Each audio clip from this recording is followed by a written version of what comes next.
challenges facing the community and ways that we can organize to help meet these challenges. So most community activists, myself and Adam included, will tell you that we're witnessing new waves of anti-Muslim sentiment, and at times they seem more intense than the immediate aftermath of 9/11.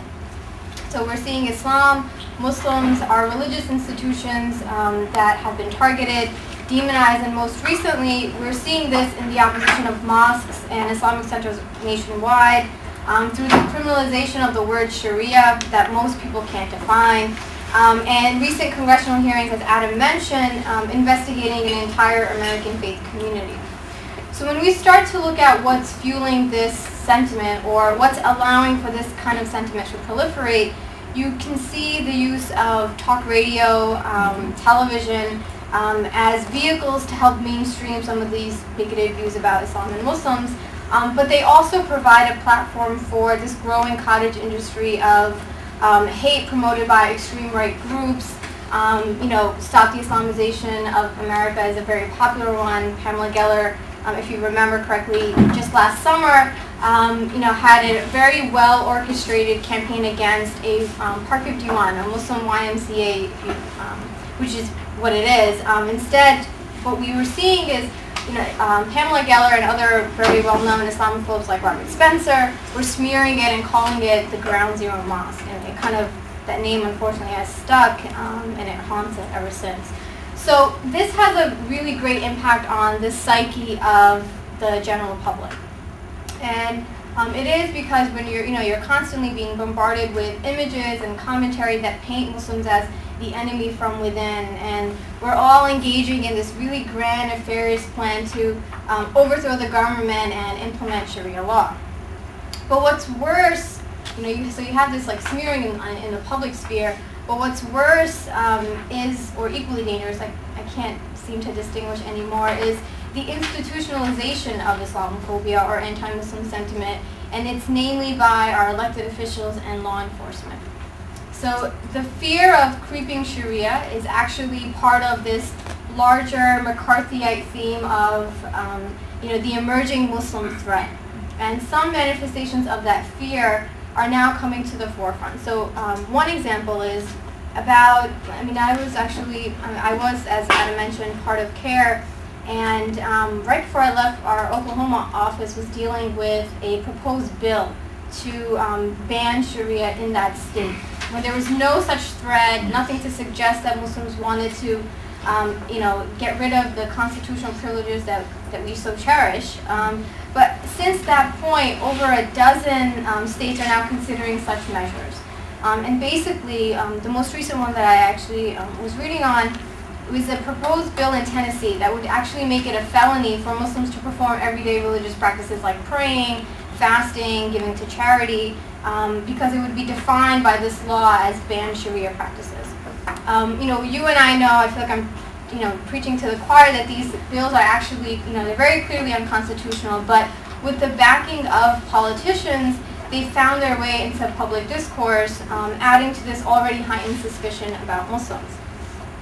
And who better to take all of this and further flame the fears of bigotry and fear than into the halls of Congress than, I think there's a picture of him here, than Congressman Peter King. He's actually pretty popular amongst the Muslim community for his history of attacks on American Muslims and making a lot of unsubstantiated comments. One of the claims that 80 to 85% of mosques in America are controlled by, quote, Islamic fundamentalists. Who knows where Peter King got this from? In fact, he was challenged by a lot of these statements that he's made at the hearings, and he couldn't really answer them. He's also repeatedly said that communities don't cooperate with law enforcement, the Muslim community doesn't cooperate, dismissing actual facts. And one of the facts I actually want to share with you guys is that it was a study done by Duke University. There you go. And it basically found that 40% of the extremist plots in America that have been thwarted were actually thwarted as a result of tips coming from the Muslim community. So it debunks this, absurd theory that Peter King has.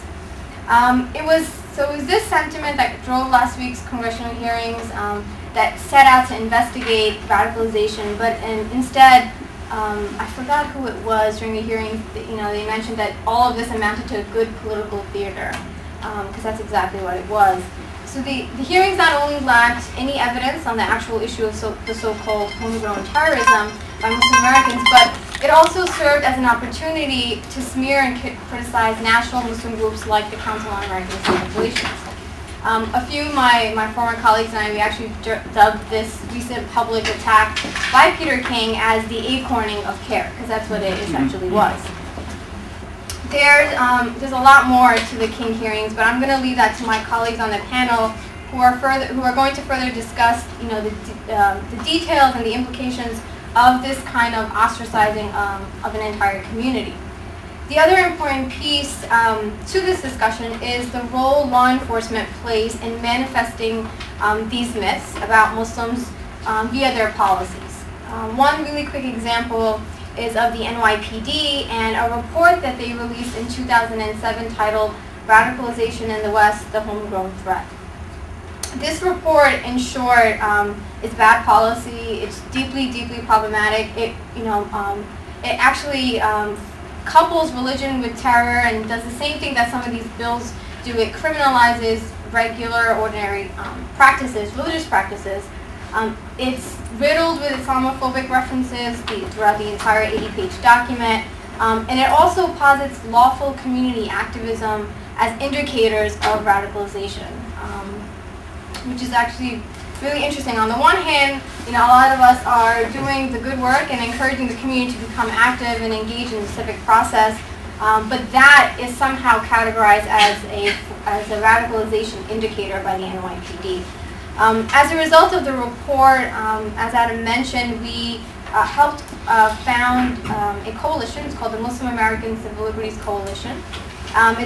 It's actually a group of lawyers and advocates and community leaders that set to challenge the ways in which the report painted all Muslims as suspects and potential threats to national security. What MACLC did was author a critique of the report, and it was actually, the culmination of the report was actually through engagements with the police department directly.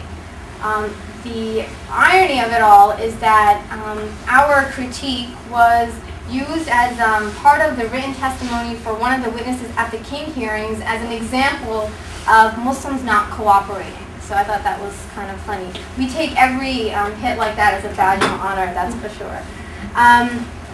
So through our advocacy efforts, the NYPD did eventually insert a statement of clarification, but the standing report itself continues to send mixed messages. It still criminalizes religious behaviors, and is used widely across different police departments, and it actually informed, I believe, the Senate report, if I'm correct. MACLC continues to serve as a watchdog group that monitors NYPD programs that disproportionately impact the Muslim community, and our panelists, again, will have the opportunity to elaborate on this particular matter and other law enforcement policies. So with that being said, I'm going to turn it over to our next speaker. After the presentations from Tom from the Public Eye, Asim Rahman from the Muslim Bar Association of New York, and Ramzi Qasim from the CUNY School of Law, we're going to have an opportunity to really engage you guys for a question and answer. And what I'm particularly interested in is hearing your ideas and how we can collectively organize across the board, because this struggle, at least the Muslim community isn't unique to this struggle. It's not something new that a community has been targeted, but what can we take from I guess our shared history, and how can we combat this very, very enormous issue of Islamophobia in this country.